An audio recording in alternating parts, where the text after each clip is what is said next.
Oh, wow, we're already live. Rage bait will be the new game for the Tech Boy Media. Rage baitism is our new calling card. It is what we are good at. It is what we are great at.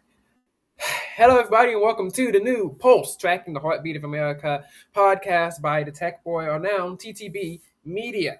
So we have a lot to get into today. Most importantly, our name change from the This Week in the Tech Boy podcast to Pulse, the Heartbeat of America. And the reason we're doing this is because this gives us a lot more leeway into our podcast abilities. We have been talking about how this is still a tech podcast. Well, not anymore. We can still talk about whatever we want on this podcast. This is primarily a technology and culture podcast, and we're going to be talking about a lot of things that happen, obviously, in my real life that correlate not only with technology. I mean, today we acted like that in a public server. I gotta compliment the great application ToolWiz Photo Ranking yet again. The ToolWiz Photo application is one of the greatest applications on planet Earth. I mean, I might even have to put that above the great application of Snapchat.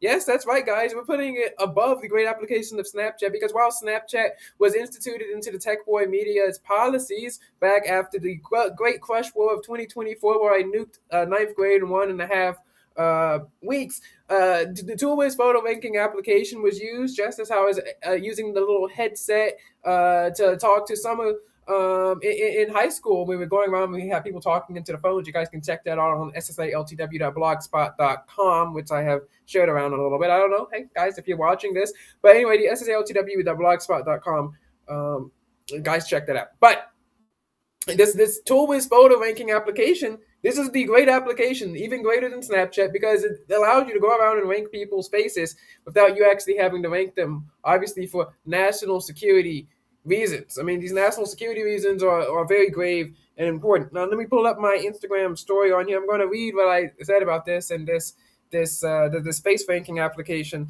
It really helped contribute to this. This is probably one of the great conversations of all time. And, this person, if they're watching right now, they're 100% welcome on this podcast. The ratings will go through the roof. And I would obviously know this by being a 170 IQ person. But anyway, that time I talked to someone like I'm on X. So to all the people who say that I'm far too radical, I'm far too radical, I'm far too mean, to all the people in the group chats to say I'm too mean, well, I mean, look, you're wrong yet again. This has been an entire day of just everyone on the internet being 100% completely and totally wrong about me. Again. Who would have thought that I'd be more of an expert on me than y'all? But anyway, that time I talked to someone like I'm on X, I ranked their faces with the ToolWiz Photos application, which is only exclusively on Android phones, which we found out, which is why Android is better. I don't care that you guys have Yik Yak. I will find a way to get that. I ranked their faces with the ToolWiz Photo app. I promoted the Pulse, the Heartbeat of America podcast. They subscribed, obviously pulled out the GSM Arena application after correctly guessing out of phone, guessing what kind of phone it was. iPhone 16. It's a very basic phone, very easy to guess. Says he looked like a popular influencer. Held up the picture to compare and Geneva from that television show, Some Assembly Required, over on Netflix. Remember that, I think from like 2024, I was talking about Some Assembly Required. I zoomed in on a picture of Geneva, and I was like, from the, and then compared that, contrasted after SSALTW podcast, website, where obviously the real vice president of GCA's name starts with a G. I gave her the name Geneva, so I'm holding up my hand on the Bixby app. I'm like, I do not have a crush on Geneva, because that was something that was going around for some reason. I don't know why people actually thought that was happening. Like, no, obviously not. Anyway, but anyway, I compared it to Geneva. She said it didn't look like Geneva, but then brought up Blonde Gate because I thought all blonde girls looked the same. But then I also brought up the camera glasses idea so I can help remember people's names, which is important. I said I'm immune to pretty privilege, which I did say on Elijah's podcast. That was a W podcast. That was a W podcast. W. That was a W stream. I said I was immune to pretty people because I've been inoculated against them like a vaccine, because I also have 170 IQ. So to 1620 American, that's going to be my official IQ score. And I said that she should also weaponize this as well. I asked if people licked the ground. Why does it say picked? Anyway, I can't type. Whatever. Licked the ground that she walked on, claimed that on the genetic superiority scale of 1 out of 5 because green eyes, blue eyes better than green. According to ToolWiz, it was 8.8. Oh gosh. And talked about the Oppo researchers who are definitely going to clip this. The Oppo researchers in 20 years are going to clip this, and all in 30 minutes. well, that is one heck of a take. That is one heck of a take. But it is not as much of a heck of a take as Dale Partridge. Every 6 months, he goes around and starts declaring war on leggings for some reason. I don't know why. He always thinks about leggings.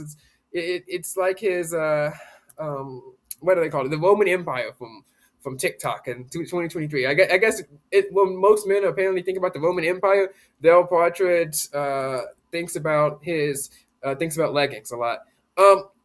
Someone says that the S24 Ultra is an old person phone, and I actually agree with that. I have seen a lot of boomers using the Ultra line of devices from Samsung. I guess they like the bigger screen.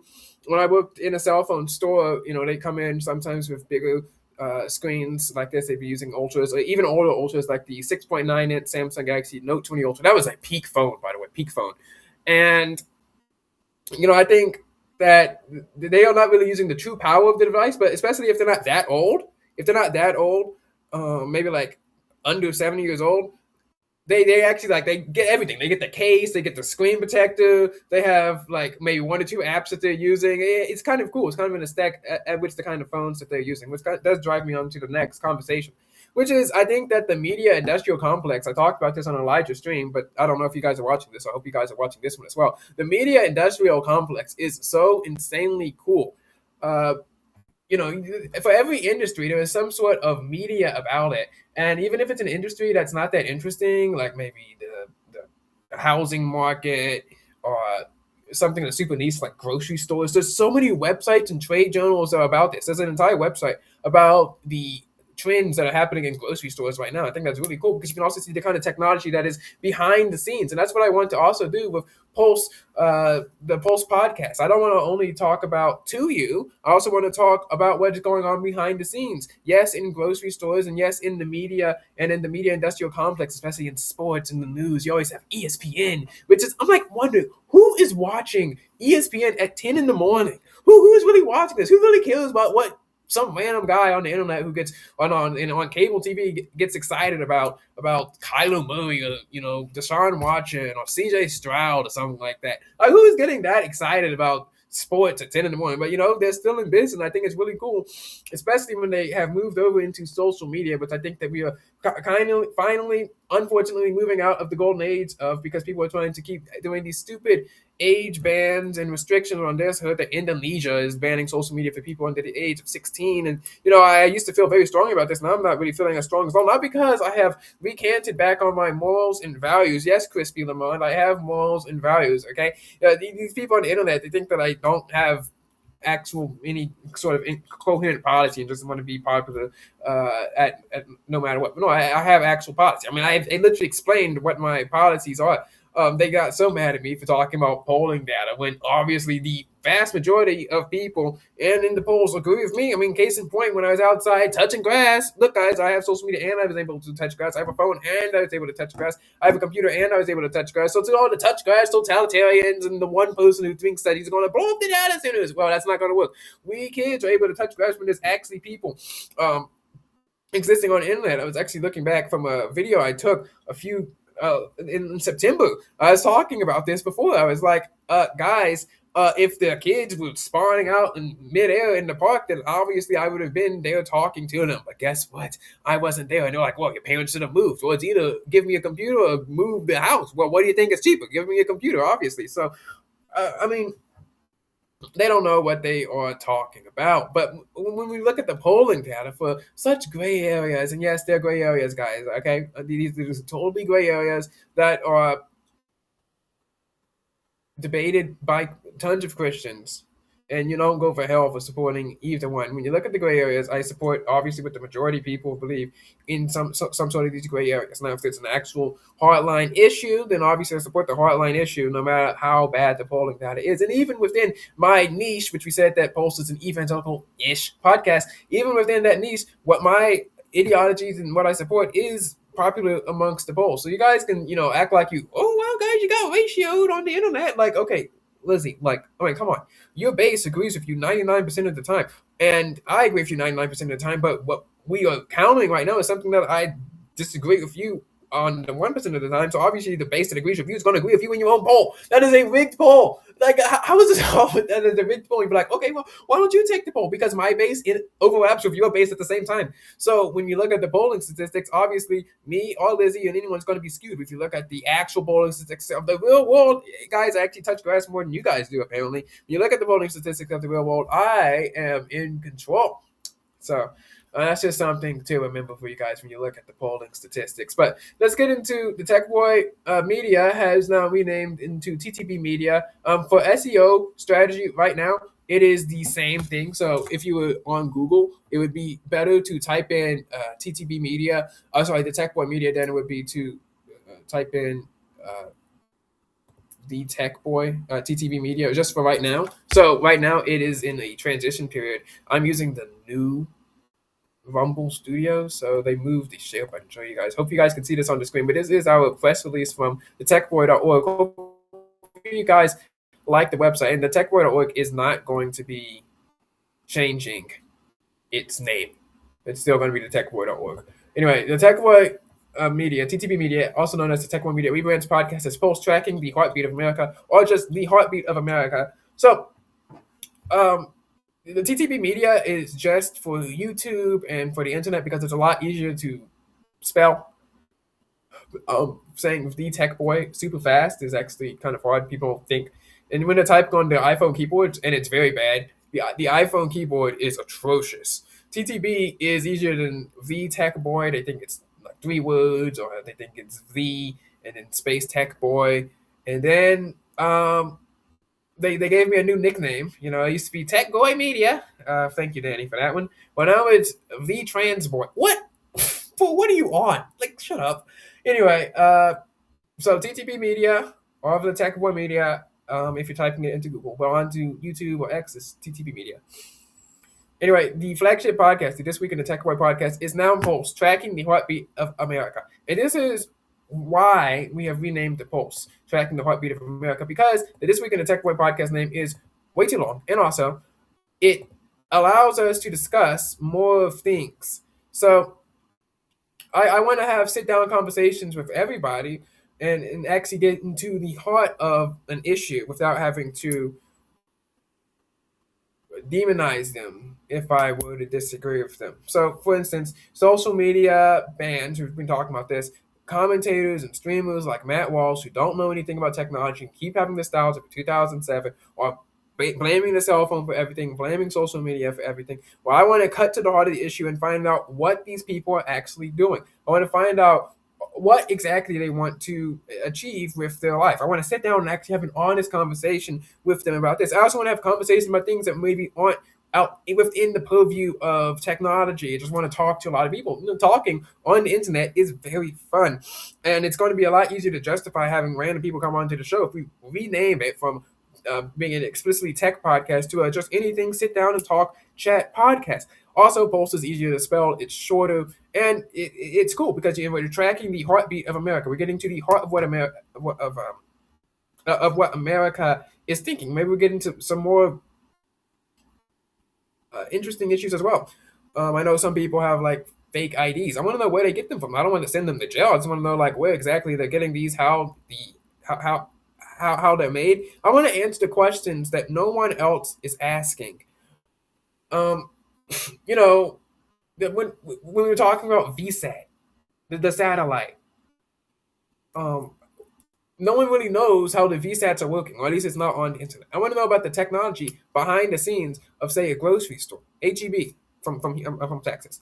I don't know if anyone from Texas is watching, but I want to know the technology behind HEB. I want to know how reporters find their news. Like, where do they find it? Like, I work for NHSC. NHSC finds their news from other websites, from Politico, from Not to Be, from X. But, how did Politico and Not to Be find their news? Well, Not to Be found theirs on X. But, like, where do the exclusive number one reports come from? Where did CBS, Fox, ABC all get their news reports from? I mean, the news, we were like third-party reporters. Like when I'm doing my reporting, it's based on reports that have already come out that someone is reporting based off of, right? So we're like the third string reports. But I want to know how people get exclusive news. and where they get exclusive sources. And I've talked to some of these people in the news. They're like, oh, well, you got to have sources. Well, where do they find these sources? Oh, I just go out to the grocery store and talk to people. Well, I mean, this is a glitch, right? This is a glitch. This allows me to go out and talk to people. So does post podcast allow me to go out and talk to people, and it's also going to be really cool because I'm going to be able to have a sticker right here that says Pulse by TTB Media instead of this week in the TechBoy podcast by the TechBoy. It is so long, but I want to go out there and talk about anything and everything and sit down with some people and talk about interesting topics and interesting ideas as well. The Truth with the Tech Boy show and channel is just going to stay the same. I think it's good. I think it's fine. Also, I really like the logo. We have Pulse. We get into the heart of America. We and it's going to be an honest podcast as well. Like you said, we say evangelical-ish, right? I am a Christian, contrary to the polls and popular belief. Well, ish popular belief. It is a toss-up on the internet. I am a Christian. I identify on the internet as a 2003 evangelical neocon minus the purity culture stuff. So, like how they were doing the leggings debate and the modesty debate from Del Partridge and the whole purity culture thing like that. I like some of it, like the don't have premarital sex. Like, duh. Okay, great. I like that part.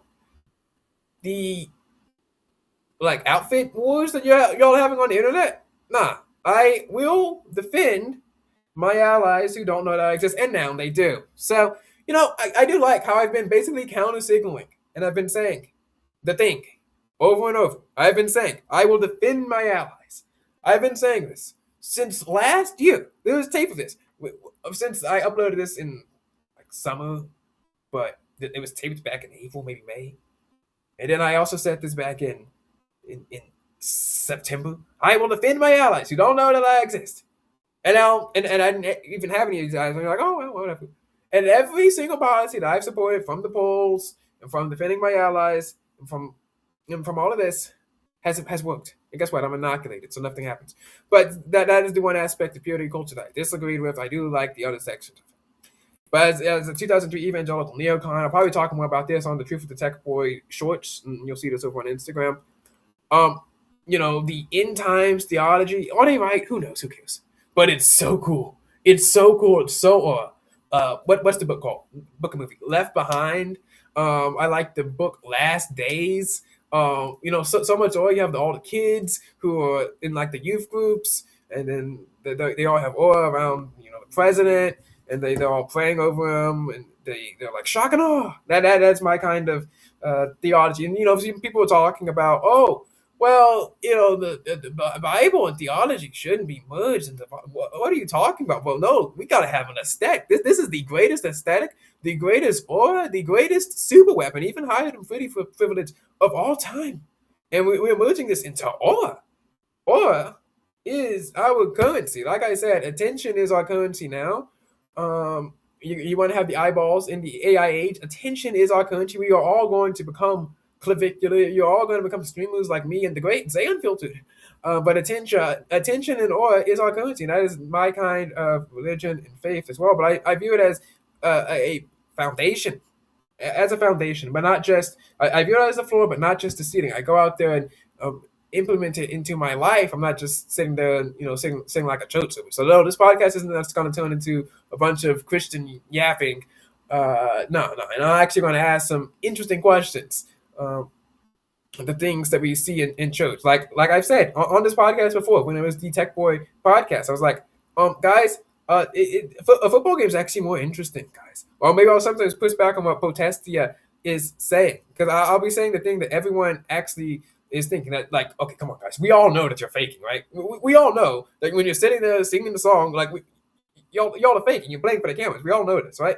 I'm going to be the person who calls that kind of stuff out. But then I'm going to say, but this is still a good thing, and I still believe. So I'm not going to be sitting here like an atheist. I'll get on podcast room and rage bait the atheist as well. But I'm also going to rage bait you all as well, because rage bait and attention is our currency. So it's kind of hard to explain. But what I'm going to explain is I'm not going to be just sitting here and giving out random Christian cliches, but I'm also not going to be sitting here and attacking the faith, because I still am one, and I have said what I am, which is a evangelical neocon slash purity cult, like the books and the aura and the devotionals. So cool, so cool. Anyway, this is still kind of sort of a tech podcast, so let's look at the screen.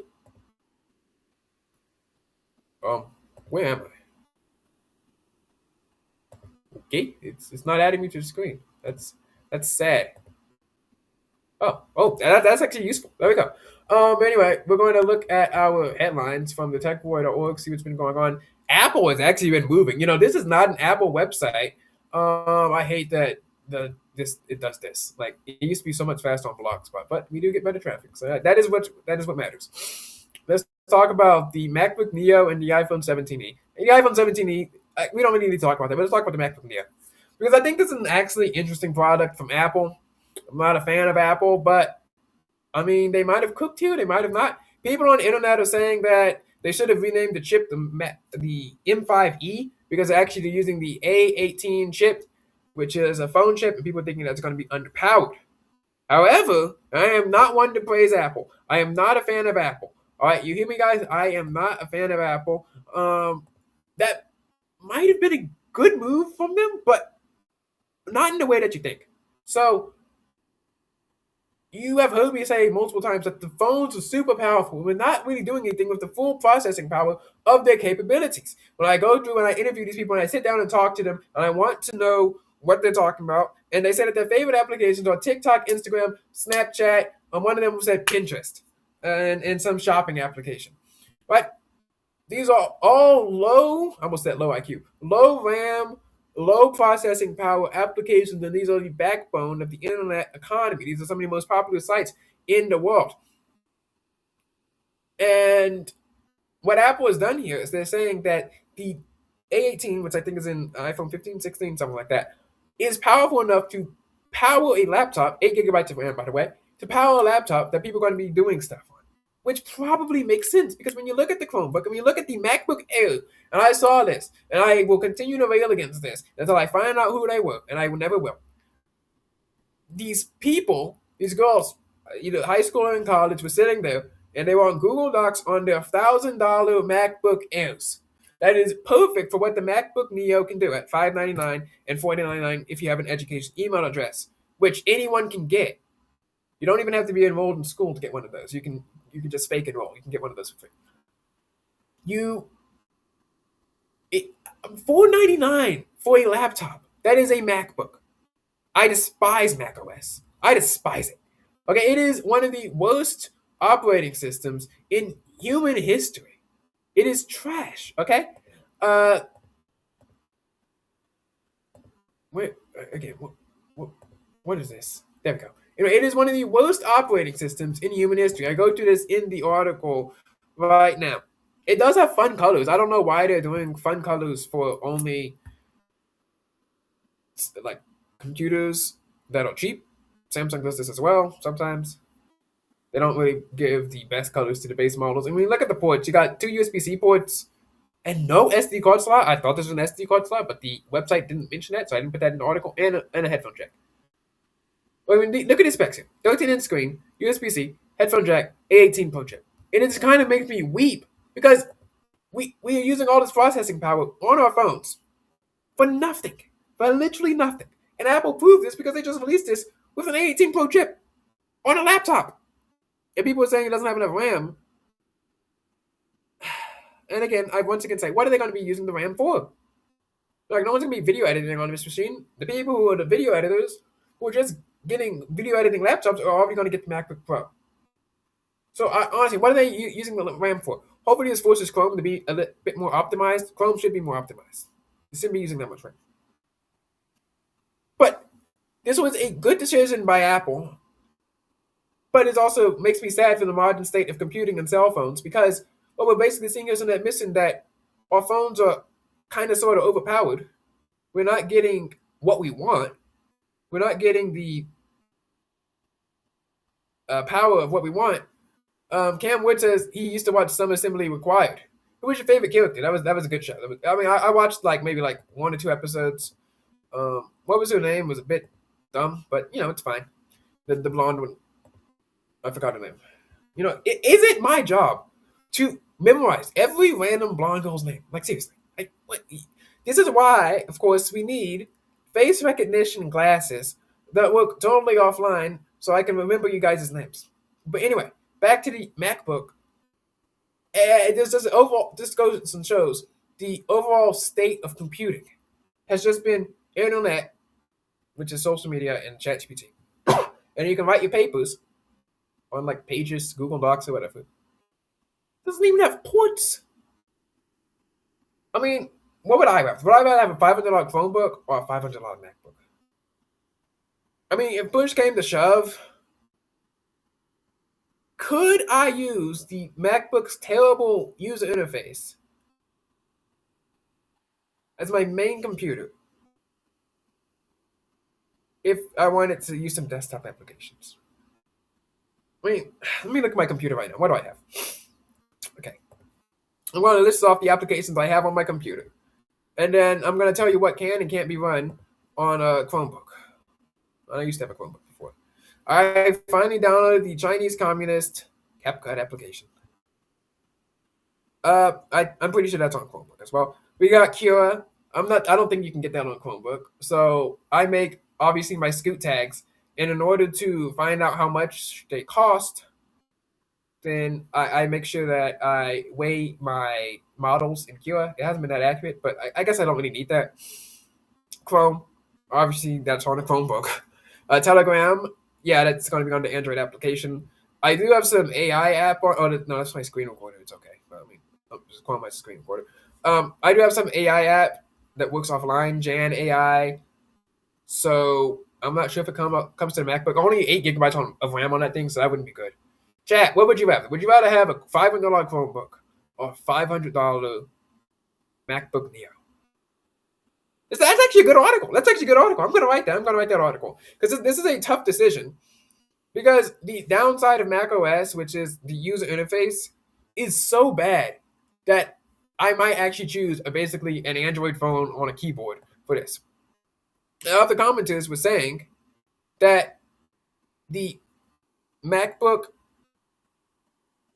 that Apple could essentially turn their phones into computers because of this. And I think that they might be right on this.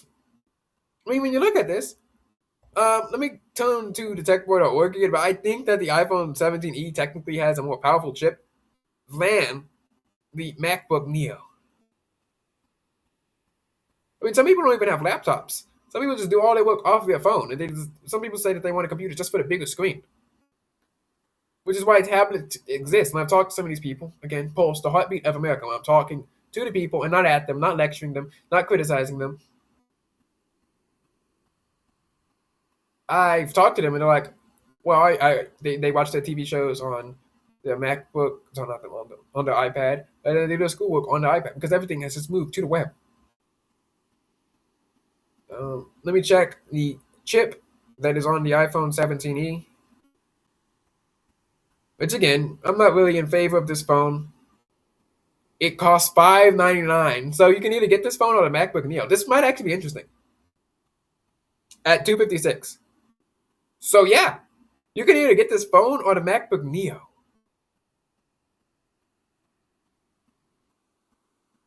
That is a genuinely good comparison. Cause I mean, my phone when it came out cost more than my computer. Cause I got it off of eBay and I got my phone from T-Mobile. But I mean, I use my phone more than I use my computer. That is the argument that we have for flagship phones that cost over $1,000. Mine cost like $800, but that is the argument that we have for these phones. Is that we're on them all the time, that we use them all the time, that they are our pathway and connection to the world. So you splurge on that because you're on it more. So if you are someone looking at the iPhone 17e, you only have $600 and you need a new phone, or the MacBook Neo, and you just keep your old phone, maybe it's beat up, maybe it barely works. Which one would you get? And that is a genuine good discussion. It has an A19 chip, and the other one has an A18 Pro, so it's probably about the same. Now, obviously, the heat and throttling is going to be different, and the operating system is a full desktop operating system on the MacBook Neo. So, man, this is a good comparison. iOS versus macOS, both suck. But I mean, we were living in a world in which there are phones from the same company more powerful than some of their laptops. This just goes to show that most people are not doing much on their computers, and most people are not doing much on their phones as well. There needs to be some sort of a change in this world, uh, in this technological world. We are blaming artificial intelligence for taking all the jobs, blah blah blah blah blah. It's something that I hear all the time. Um, Funny enough, ever since we went to war, I have not seen many people whining about artificial intelligence. Well, there's two theories on this. Either they're focused on other things, or that most of the people who are whining about artificial intelligence are bots who are now being coded to do something else. I believe the latter. I believe that the people who hate artificial intelligence and these bots, which is kind of ironically funny, are bots from foreign countries sent to stoke fear in the United States about artificial intelligence so that we stop development and pressuring politicians to stop development on this so that their entities, who I believe to be China or Russia, maybe even Iran, can, well, I mean, Iran doesn't have the time to start developing AI, so probably China or Russia, can win the AI race and try to take over the United States.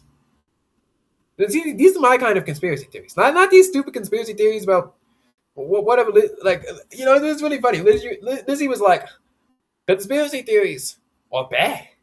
You guys shouldn't be on baseless conspiracy theories. I was like, pot meat kettle. Okay. And she responded back, very funny. She was like, well, my conspiracy theories are true. I'm like, okay, bro.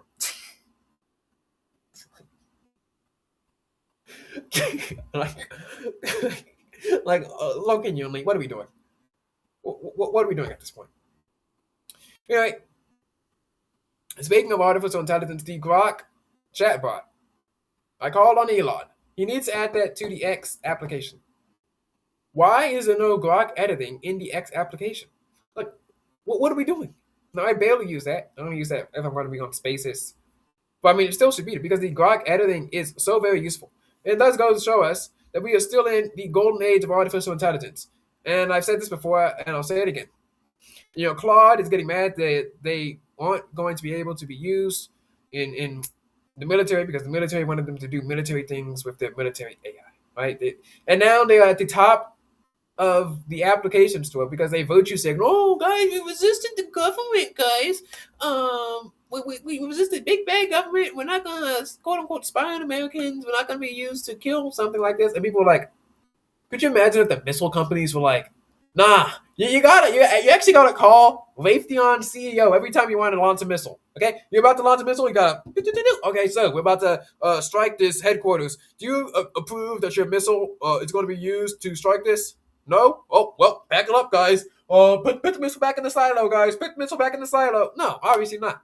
All right, nah. If your technology going to be used inside of government or military systems, you're consenting that it's going to be used for governmental and military use. But anyway, Claude is obviously knows this, and they're virtue signaling to the fans, like, oh, guys, we're resisting big bad government, and because of this, they are now the number one application in the application store, while ChatGPT is now embedded in the military system. So it's being phased in. It's not like they just were like, okay, guys, buy Claude, and then they just put it ChatGPT and then struck Iran the night after. That's not something that happens. But still, they are virtue signaling to the worst people to virtue signal to, which are unemployed, broke losers.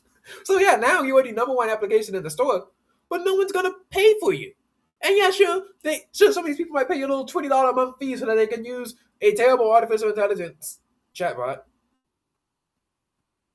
So they might pay this. But I mean, now ChatGPT has the government contract. That's what we're going to start seeing. The age of artificial intelligence is going to be the age of infusion. Companies are going to take artificial intelligence, which does not make money. It just doesn't. But the technology still exists. And they're going to start infusing it into already existing technologies that do make money. We're seeing this into smartphones. Now, we are seeing some stupid backlash like, oh, no AI as a feature, which is ridiculous. Most of the AI in smartphones is cloud based. I wanted to move to the chip, to the RAM, which I'm getting into. Most of the artificial intelligence in smartphones is cloud based. Okay? If you don't want it, just don't create an account and don't use it. It's that simple. Um, but when but the real money is the real money is in infusion in technologies that already exist. We're seeing this across Office. People call it saying Michael slop. I don't know why they're doing that. I mean, what exactly do you guys want Microsoft to do? I no one's really answered that question. Uh, we're seeing infusion into Office. We're going to see infusion into browsers. We're seeing infusion into video games. We're seeing infusion, and then we're going to see infusion into the workplace, where people are actually going to use these systems, and then they're just going to pay for AI contracts, and of course, infusion into the government. So either it's going to be subsidized by corporations who are using these AI systems in their actual work, and it makes work more productive and faster, and then companies can take the loss by giving it out to users. Kind of like how Microsoft Office is a loss leader for the company. You can get it really cheap. They didn't really go after pirators. You can get it if it's for free on mobile, if it's under 10.1 inches. And then people grow up on that. They learn that. It's sometimes even bundled with your computers. You learn Microsoft Office, and then when you get into the workforce, everyone the enterprise companies buy Microsoft Office, these huge volume licenses for Microsoft Office, and now they're doing Office 365 because they realize that Microsoft Office Word 2019 versus Word 2021. No one knows the difference. Okay, you click on a keyboard and you type. Like, really, what is the difference between Office 2007 and Office 2019? There's not really that much of a huge difference, conceptually speaking. And I grew up on Office 2007. It does look a little bit old, but there's something like that. Let's see. Tracking something says top viewers stream something. Well, okay. Anyway, so Microsoft realizes that they're going to have to do software as a service. That's what they're going to do. AI as a service. You're going to get users hooked onto artificial intelligence and whichever model it is, and then it's going to be inside of the systems. And obviously, they need these so they can also be hooked inside the systems um, and infused. And what was I thinking? Oh yeah, they're going to need the training data from all of us. So when we're talking to the AI, it's building the training data so it can be better when it's infused inside of the systems. So that is what we have. But speaking of Grok, it edits your tweets, right? Well, on mobile, I use this a lot. But on mobile, unfortunately, it's not working. If I click it, I do the edit, and then I push post, and it sends in the old typo one, which is annoying. But it's the kind of thing, and Samsung has this in their keyboard as well, but one, it's super censored, right? If I'm saying something slightly controversial, we'll refuse to edit, which is stupid because it's my keyboard, my choice. But regardless, it's also connected to the internet. It's server based. This is the Samsung Galaxy S24 Ultra. This is one of the most powerful phones on planet Earth. Okay, we have one of the most powerful chips in a phone. We have 12 gigabytes of RAM.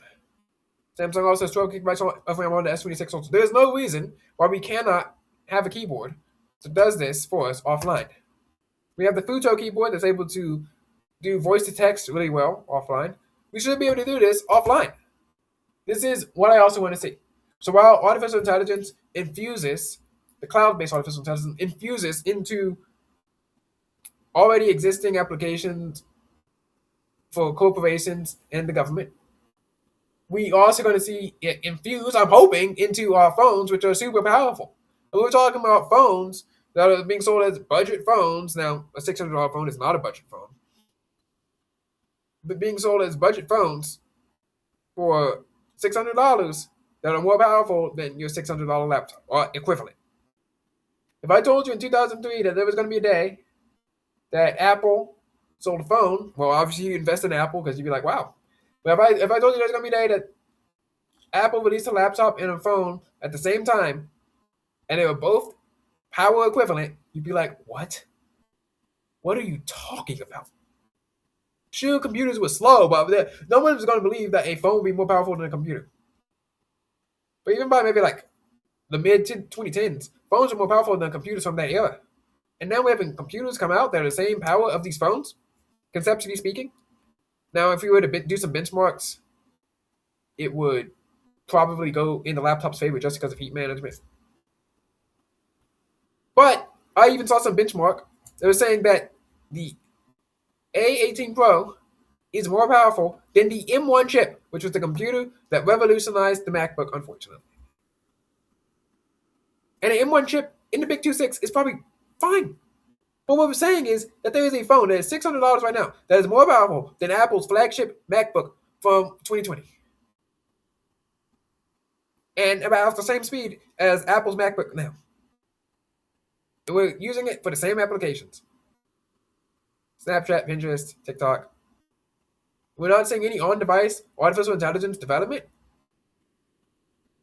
Very sad. So what I want to see is on-device AI development, and I'm also projecting that there's going to be more integration of the cloud-based AI into services that already exist. And I'm hoping that Android, Samsung, and Windows lead the way on on-device artificial intelligence. Right? You know, Copilot, Edge, people don't really like that. But they might start liking on-device stuff. They're saying for Windows 12, they're going to start requiring, this is a leak or rumor, they're saying that they're going to require more NPUs, more RAM in their computers so that it can run these on-device things. People getting mad about this. They're switching over to Linux. The year of Linux on desktop is not and will never be here.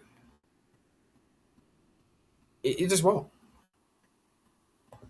All right, now let's talk about this video that's going around.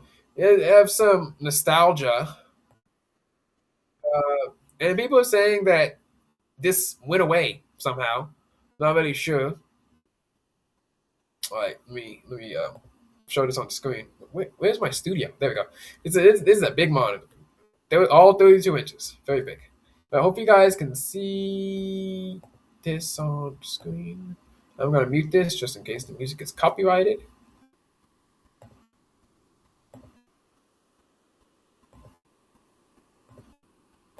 Oh, it's not added to the stage. There we go. They're saying that this is that they took this away from us. Now, here is what has been quote unquote taken away.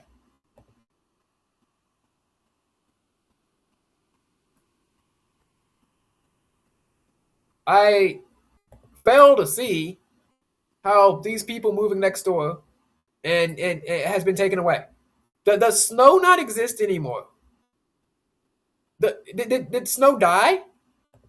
Did we run out of snow? Do people not go to the bus and then go to snow anymore? They took away crafts from school? Who is they? Well, what are you talking about? They said we lost this. Why are we seeing this sudden wave of 2000s nostalgia? Now, the only nostalgia I have for this era is shock and awe 2003 evangelical neocon, right? But like, you have nostalgia for a bus in snow? Who is this magical, mysterious they that took this away from you? I really want to know. One, they didn't take anything away because they doesn't exist. And two, snow still exists. Okay, buses still exist, and you can still ride on them at the same time. In fact, I rode on a bus in the snow in Houston, Texas. Houston, Texas, last year. So if I can ride in the bus in the snow in Houston, Texas, they certainly aren't doing their job of taking this away by moving in next door. All right, let me see. Oh yes, here it is. This is homeschool tweet right here, and people are dunking on it. And you know, I used to be homeschooled, and like I said, I'm just my like of these Disney shows and media, trying to interview all the teenagers is me compensating for what I didn't really have, right? I even said that I was an attention monger, right? but I'm pro it, kind of. Right? I wouldn't want to sit at home all day, especially as I got into my later grades. Because at least I was able to interact with some people while I was in private school and even public school. No, they were some public schools were idiots, but at least I was able to interact with some of them. But yeah, I do think that some of the anti-homeschool people take it a bit too far. I mean, I have a homeschool friend; she's nice. Um, she played sports in the public school, so there's that. But let me pull this up on the screen. You guys can see this. Ah, what is this? Oh, wrong. Nope, no. Oops. Uh, where'd it go? Did we lose it? Okay, let me just scroll back to here. Wait, you guys can see, right? Oh, okay. Anyway, um, oh, anyway, here it is. Um, what exactly are they supposed to be learning here? What are we learning? I, I'm all in favor of a science experience. I was big into science growing up. I had a 102 in biology. What are we learning? What, if you light an egg on fire, it gets hot? I like there are people who dunk on homeschooling and say it's bad, and 100% of cases, I disagree. But like but how is this an ad? Guys, if you stick a stick in an egg and light it on fire, the egg gets hot. News on what are we learning? like it's fun to have fun. Like it's like homeschool your kids, you can have fun with them doing stuff like this. But this isn't science. You gotta have a hypothesis. You gotta have some sort of conclusion. You gotta have some sort of theory. Like, what are we learning here? Like, what? When a kid's 3 years old, are they learning that if you light something on fire, it gets hot? Like, duh. Like, okay. I'm in shock. I'm in awe. Like, what is this? I do think that people can be too radical both ways. They can be radical public schooling, which is trash, and they can be radical homeschooling, which does have its flaws as well. I'm willing to call out both sides. And that's what we do here at Pulse. I'm willing to call out nonsense on any side. Any side. I am willing to call out nonsense. And aura will be our driving factor. Rage bait will be our driving factor. Shut up, Bixby. I never called you.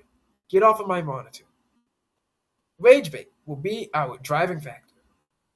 And people have said that the controversy drives clicks doesn't work, and that is bad. And that when I'm 30 years old, I'm going to regret what I have to say. People have said that. Are we still live? What is this? Okay. Yeah, my monitor was doing something. People have said that controversy drives clicks doesn't work. People said that my rage bait is bad. People say that I'm more cringe than Piper Raquel. For what? No, I'm not. People say that I'm more cringe than Logan Ball, who literally scammed somebody. More cringe than Logan Ball, bro. Okay. And again, to my critics, they're like, well, you're not super Christian. You don't have any values. You just see what you want out for yourself. And you're strategic and you're manipulative. Yada yada yada. It's all true, but just kidding.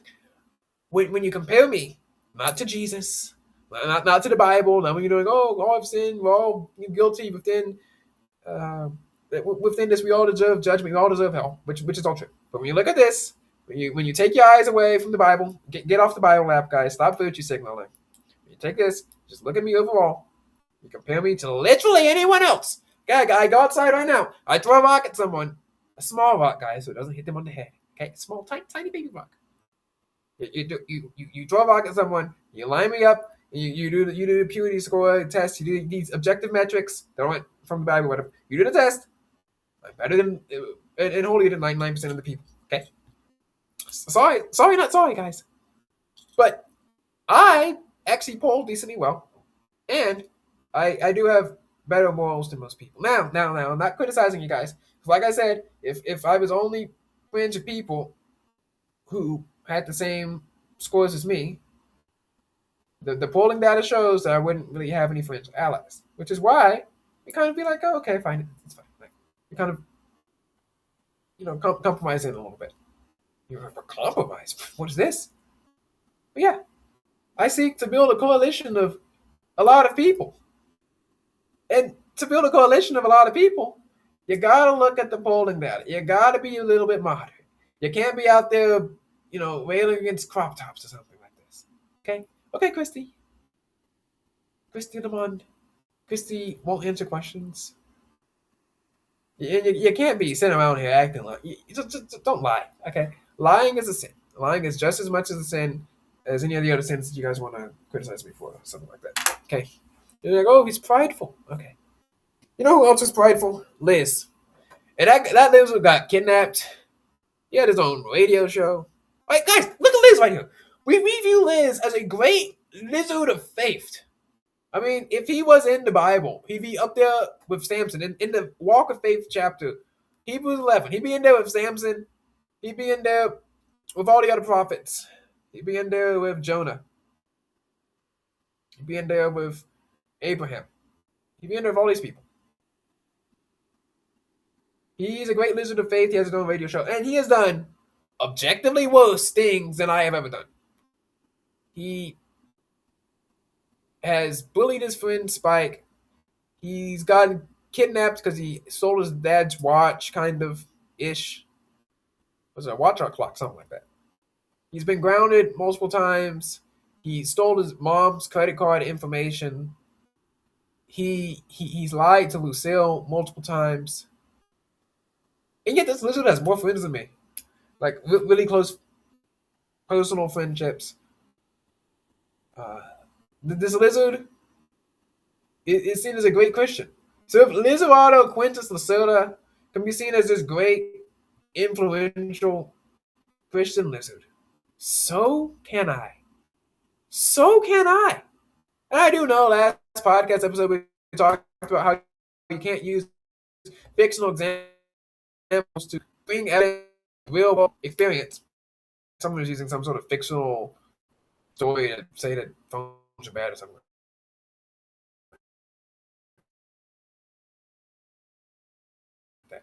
But this little Christian Reframe Media, who's a lot more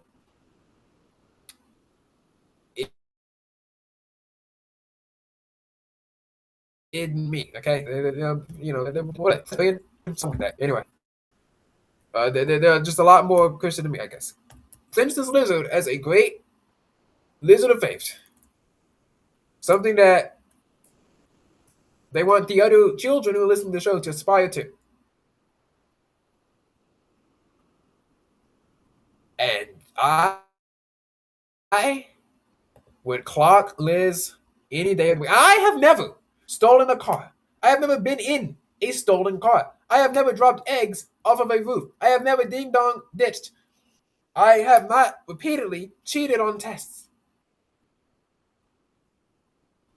I have not fought bullies with fists. I have not, well, I might have tried to conspire two bullies to fight each other. No, actually, we only had one rival lady each time. The eighth grader was Nika, and well, I mean, I guess I could have gotten Molly and Damien. Oh man, that is a hard. Who would you? I think we would supported Molly and our allies in JVN. I mean, she was in student council.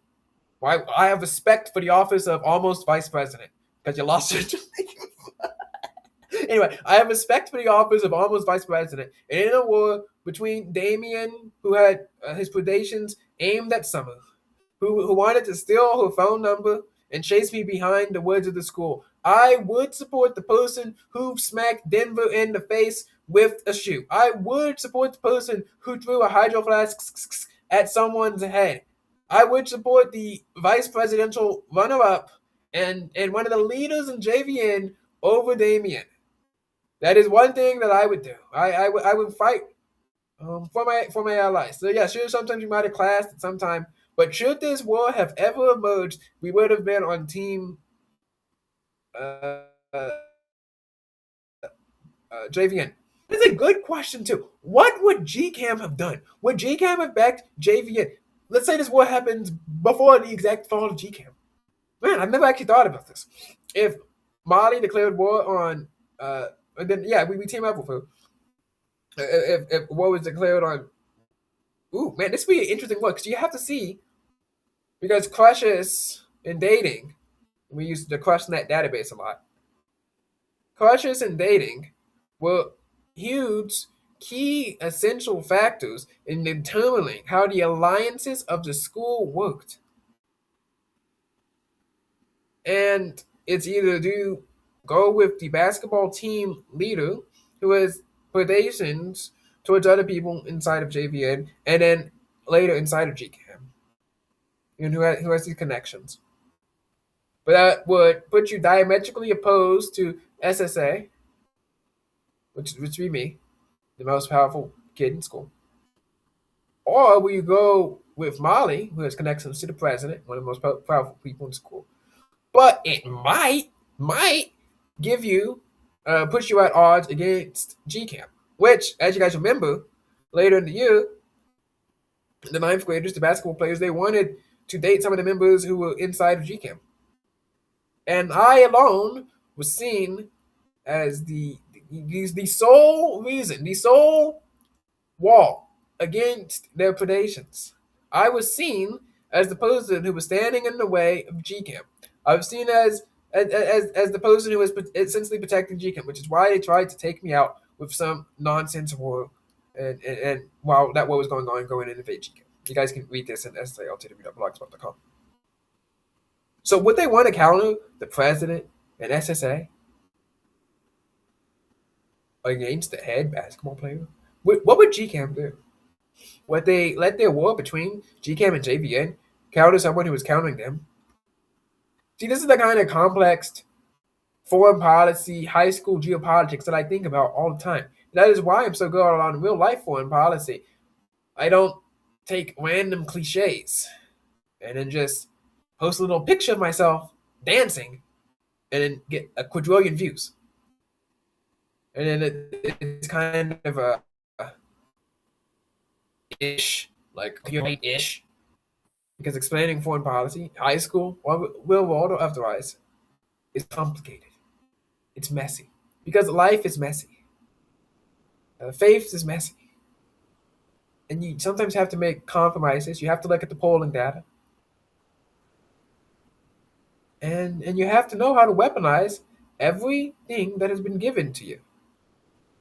Weaponizing, obviously, religion. I've said it before. I'll say it again. You're an idiot if you don't weaponize it. And weaponizing your looks, like I told that girl. And once again, I did say, we are still on the search for someone who has a 3 million snap score, because it'd be really funny. I've been on this tear of this win streak. In January I said in 2026 I'm tired of losing. I'm going to stop the losing, and I still feel like I'm kind of losing overall right now. But we are on a great win streak. But I said before, this is the whole, little fist back thingy, that I am pro having a 3 million Snapchat score. So anyone who has a 3 million or above Snapchat score is auto bid onto this podcast. Auto bid, automatically bid. You automatically accept it and approve. So, yeah. I'm calling on the 3 million Snapchat score people here so we can sit here and analyze foreign policy, high school geopolitics. If you guys want to watch a Mr. Who's the Boss video, maybe we can save that for the next one. But anyway, this is the Tech Boy from TTB Media and the Pulse tracking the Heart of America podcast, saying God bless, tech talk to you later, and we are the rage baiters, the greatest rage baiters, master rage baiters of the internet. God bless, tech talk to you later. And subscribe